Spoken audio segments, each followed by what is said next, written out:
Yang kedua tuan-tuan, bid'ah ini Nabi kaitkan dengan sesat. Nabi guna perkataan sesat. Banyak-banyak amalan dibuat oleh manusia, antara salah satunya ialah amalan bid'ah. Amalan bid'ah itu Nabi kaitkan dengan kesesatan. Kullu bid'atin dalalah dalam riwayat Muslim. Dan dari mula Nabi mulakan hadis itu dengan lafaz fa inna asdaqal hadis kitabullah wa khairal hadis hadis Muhammad sallallahu alaihi wasallam. Sebaik-baik perbicaraan itu adalah kitab Allah. Sebaik-baik pedoman itu adalah petunjuk Rasulullah SAW. Nabi mulakan begitu. Lepas tu Nabi akhiri dengan fa inna kulla bid'atin dalalah. Setiap yang baru yang dicipta dalam agama, terutama yang membabitkan soal ibadat khusus itu adalah kesesatan. Nabi kata sesat. Dan Nabi kata sesat tu bila? Lebih daripada 1400 tahun dahulu. Maka oleh kerana itu ulama sambung menyambung membincangkan soal kesesatan dalam bid'ah sampai ke zaman kita, bahkan sampai hari kiamat selagi mana Islam itu masih ada. Kenapa dan mengapa? Kerana usaha untuk mencemarkan Islam itu akan sentiasa ada sampai hari kiamat. Maka akan sentiasa ada golongan yang akan mempertahankan kesucian Islam itu. Dan kita kena ingat pengalaman-pengalaman agama-agama yang dibawa oleh Nabi-Nabi sebelum Nabi kita Muhammad SAW. Hancur agama itu kerana bid'ah. Agama dulu hancur kerana bid'ah. Maka kita tidak mahu Islam juga hancur kerana bid'ah. Bid'ah saya masukkan sini tuan-tuan sebut oleh Prof tadi sebagai bid'ah arti kata reka cipta baru membabitkan ibadat.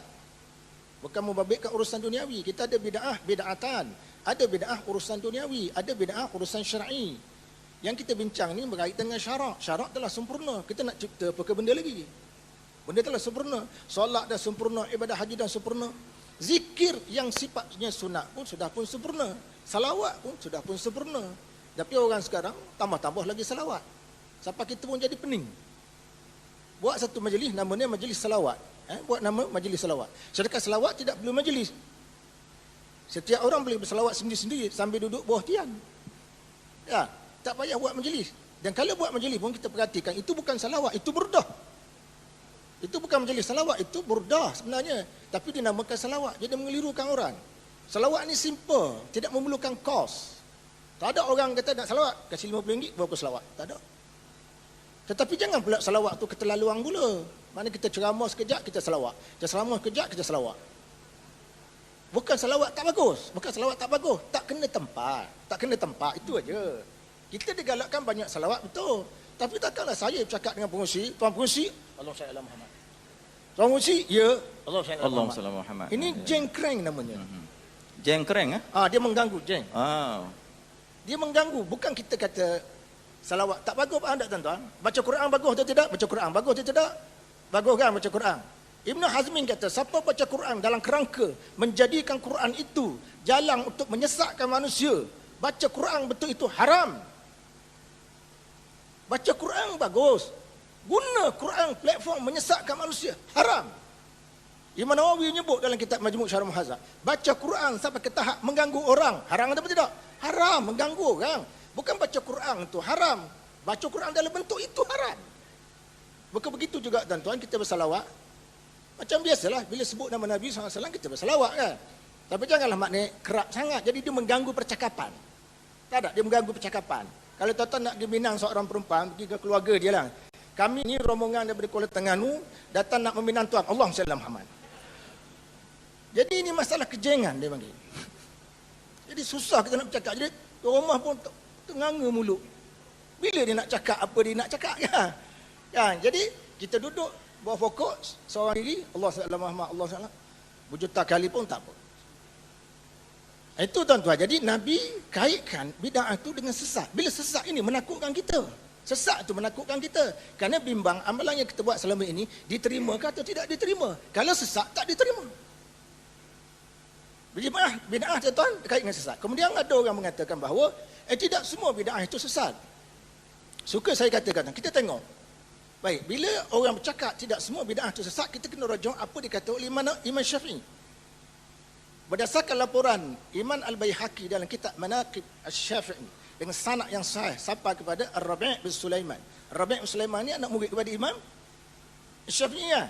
Dia mentafsirkan bid'ah itu ma'uhdisa yakhalifu kitaban au sunnah au asaran au ijma'an.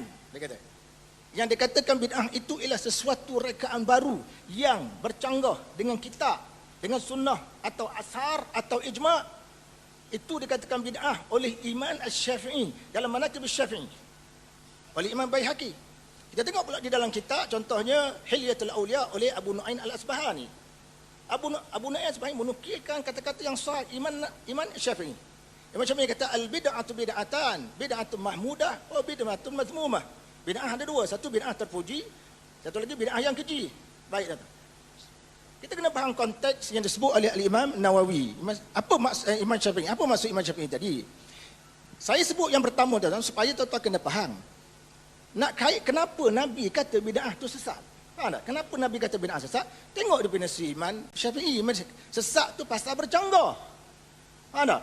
Bercanggah dengan kitab, bercanggah dengan sunnah, bercanggah dengan asar, bercanggah dengan ijma'. Bila bercanggah empat unsur ni, memanglah dia sesat. Takkanlah tuan-tuan buat satu perbuatan tak bercanggah empat unsur ni, tak sesat, bagus. Awak buat satu amalan tak bercanggah, bagus. Ada gitu. Bila bercanggah empat unsur ni, memang layak dia jadi bid'ah dan layak dia jadi sesat dan memang layak masuk neraka. Sa'id bin Musayyab tuan-tuan, rahimahullah, dia jumpa dengan seorang hamba Allah yang menunaikan solat. Kita tahu cerita ni, dia menunaikan solat sunat lepas asar. Mana ada solat sunat lepas asar? Dia jumpa dengan Sa'id bin Musayyab. Sa'id bin Musayyab tegur dia, apa pasal awak sembahyang? Dia kata, apakah Allah Ta'ala mengazabkan saya dengan sebab saya sembahyang sunat? Sa'id bin Musayyab menjawab, Allah Ta'ala tidak mengazabkan kamu dengan sebab kamu sembahyang sunat, tapi kamu sembahyang sunat selepas asar tu, Allah Ta'ala azab dari sudut kamu mereka cipta, mengubah bentuk semayang hak Nabi ajar tu. Jadi semayang tu tak salah. Semayang tu tak salah tuan-tuan. Semayang salah tak? Tak salah. Tapi kalau tuan-tuan semayang tengah jalan, salah ke tak? Tengah lebuh-lebuh raya tu, tuan-tuan semayang dah tu. Semayang tak salah. Jadi semayang lebuh raya siapa suruh? Kena faham dah, saya nak kaitkan benda tu. Sebab itulah tuan-tuan, kenapa ulama kata bid'ah sesat? Kerana merujuk pada percanggahan. Kalau tak bercanggah, tak sesat. Tak bercanggah. Mana ada sesat? Tak ada ulama sesat. Baik, tuan-tuan, kita pergi sikit kepada apa disebut oleh Al-Imam Syekh Izzuddin Ibn Abdul Salam dalam Qawaidul Ahkam fi Masalih Anam. Dihurai pula oleh ulama lepas tu Al-Imam Nawawi dalam Tahzib. Dia kata bid'ah ni ada 5 hukum, ada bid'ah yang wajib, ada bid'ah yang makruh, yang sunat, yang harus, yang haram. Kita kena tengok contoh-contoh dikemukakan oleh Imam Nawawi. Betul sungguh tuan-tuan, Syekh Izzuddin kata begitu. Dan saya lihat kebanyakan fuqaha memang sebut 5. Tetapi tengok contoh dia. Dia kata bid'ah wajib, seperti kita mengarang buku untuk membantah pemikiran-pemikiran daripada golongan etis. Wajib. Saya nak kata tuan-tuan, ini dia kata wajib. Kemudian sunat, mengarang buku biasa untuk bagi kesedaran pada masyarakat. Kemudian harus, kita makan. Kemudian makruh, makan yang berlebihan. Disebut satu-satu. Jadi benda ni tuan-tuan, masuk bid'ah ataupun tidak? Contoh-contoh dikemukakan oleh Syekh Izzuddin, contoh-contoh dikemukakan oleh Manawi dan sealiran. Bid'ah ataupun tidak tu? Tidak. Bagi ulama yang kata bid'ah, mereka mengatakan buat sekolah, buat buku, bantah hujah-hujah golongan sesat, ahli bid'ah. Itu sunnah hasanah dia panggil. Mereka tak namakan bid'ah, tapi bagi golongan Imam Nawawi, mereka namakan benda tu, saya sebut contoh-contoh saya, bid'ah hasanah. Jadi antara dua golongan tuan-tuan, tak ada percanggahan, kata Syekh Ali Mahfuz. Dalam kitab Al-Ibtida' dia, Syekh Ali Mahfuz ni seorang ulama Al-Azhar. Dua-dua golongan ni tak ada percanggahan. Bagi dua-dua golongan ni, bid'ah sesat belaka. Bid'ah tu memang sesat. Sebab itu, Al-Imam Suyuti menyebut dalam kitab Ibtida' dia, Imam Suyuti kata, perbuatan bergendang dalam masjid, tahu tak? Bergendang dalam masjid, bid'atun mudillah. Bergendang dalam masjid itu sesat. Dan orang yang bergendang dalam masjid itu perlu dihalau daripada masjid. Siapa kata? Imam Suyuti. Imam Suyuti siapa? Ulama mazhab Syafi'i. Dan banyak ulama-ulama Syafi'i mengarang kitab tentang bid'ah, termasuk Abu Syamah. Imam Abu Syamah, kemudian Imam Suyuti. Dan termasuk ulama mazhab Syafi'i zaman moden. Antara Ibn Hajar, nama dia Ibn Hajar, dia punya Ibn Hajar Al-Butami nama dia. Bukan Ibn Hajar lama dah. Ibn Hajar Al-Butami ini seorang ulama mazhab Syafi'i yang menetap di Kuwait. Dia qadi Mahkamah Syariah Kuwait, mengarang satu kitab tentang bid'ah. Dia ulama mazhab Syafi'i. Jadi maknanya bagi semua ulama tentang bid'ah itu memang sesat. Sebab contoh-contoh dikemukakan oleh Manawi tadi, dia fokus kepada duniawi. Imam Nawawi dia luaskan skop bid'ah tu, termasuk buat jalan bagi Nawawi bid'ah. Sebab benda tu tak ada nisbah pada golongan kedua, buat jalan tu tak nama bid'ah, sunnah hasanah. Maka bid'ah hasanah tu sebenarnya maksudnya adalah masalah mursalah. Kalau bid'ah betul memang Nabi kata dia satu kesesatan. Kenapa dia sesat? Pasal bercanggah. Pasal apa bercanggah tuan-tuan? Dia bercanggah, bila bercanggah memang sesatlah. Jadi kalau orang kata mana bid'ah tidak semua sesat. Bid'ah tidak semua sesat mengikut takrif Imam Nawawi tadi kerana mengambil kira urusan duniawi bid'ah. Sebab itu tuan-tuan, kalau kita tengok dua-dua golongan yang menggunakan definisi yang sempit dan luas tentang bid'ah, dia akan berakhir dengan semua bid'ah kena tolak, semua bid'ah adalah sesat. Cuma konsep kepahamannya luas dan sempit. Itu saya nak cerita. Jadi kenapa, kesimpulan saya, kenapa kita bercakap tentang bid'ah? Kerana bid'ah ni sentiasa berlaku dalam masyarakat sehingga masyarakat jadi keliru. Yang sunnah dianggap bid'ah, yang bid'ah sebagai sunnah. Salawat yang diajar oleh Nabi dianggap low class. Selawat yang diajar oleh Tok Syekh dianggap high class. Tuan-tuan tengok dalam YouTube. Dalam YouTube saya jumpa satu hamba Allah, dia tulis satu salawat ni apa ni? La ilaha illallah Muhammadar Rasulullah fi kulli lahmatin hingga akhir. Diamalkan oleh penganut tarekat, pemegang tarekat Ahmadiyah. Dia kata siapa yang pakai ini, amalan ini, dia mempunyai kelebihan 70,000 kali ganda. Berbanding kita sebut la ilaha illallah wahdahu la syarikalah lahul mulku wa lahul hamdu yuhyi wa yumiitu wa ala kulli syai'in qadir. Hadis ini sahih. Apa dah? Cara dia mengangkat. Cara dia mengangkat. Jadi maknanya orang kata akan amal selawat yang Nabi ajar. Orang akan amal selawat yang Tok Guru ajar. Pasal apa? Sebab Tok Guru ajar tu special class. Yang Nabi ajar untuk orang awam, Nabi ajar untuk orang kelas atasan. Inilah tuan-tuan bahayanya bid'ah. Maka ulama bercakap tentang bid'ah sepanjang zaman. Daripada dulu sampai sekarang dan sampai kiamat orang akan bercakap tentang bid'ah kerana sangat berbahaya. Tuan-tuan tengoklah. Kita tengok contohnya.